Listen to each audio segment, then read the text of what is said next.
ہمیں یہ بتایا جاتا رہا ہے اور ہم نے یہ محسوس بھی کیا ہوگا کہ پاکستان کے اندر سوشل میڈیا کے اوپر پاکستان کی افواج اور پاکستان کے لوگوں کے اوپر بہت زیادہ تبرہ ہوتا ہے، اور بھارتی بیانیہ اور بھارتی کانٹینٹ بنانے والے وہ رول کرتے ہیں سوشل میڈیا کے اوپر۔ مئی کی جنگ نے 10 مئی کی صبح نے جہاں پہ اور بہت سارے نریٹو جو تھے ان کو تباہ و برباد کر کے رکھ دیا، وہاں پہ سوشل میڈیا کے اوپر ایک مخصوص پارٹی کی ڈومیننس یا حکومت یا کنٹرول کا بت بھی پاش کرتی۔ میں اس نتیجے پہ پہنچا ہوں کہ پاکستان کے سوشل میڈیا کے اوپر اکثر اکاؤنٹ جو ہیں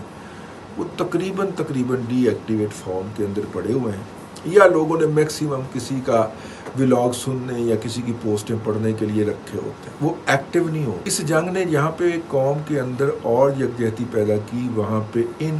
غیر ایکٹیو اکاؤنٹس کو بھی ایکٹیو کر دیا، اور وہ جب ایکٹیویٹ ہوئے تو پورے کا پورا بیانیہ جو تھا جو کہ دشمن نے اسٹیبلش کیا ہوا تھا وہ ہوا کے اندر فشوں ہو گئے۔ یہ نہیں کہ وہ لوگ گالیاں نہیں بک رہے تھے، وہ لوگ آ کے پاکستان کی مخالفت میں پوسٹیں نہیں لگا رہے تھے، بھارت کی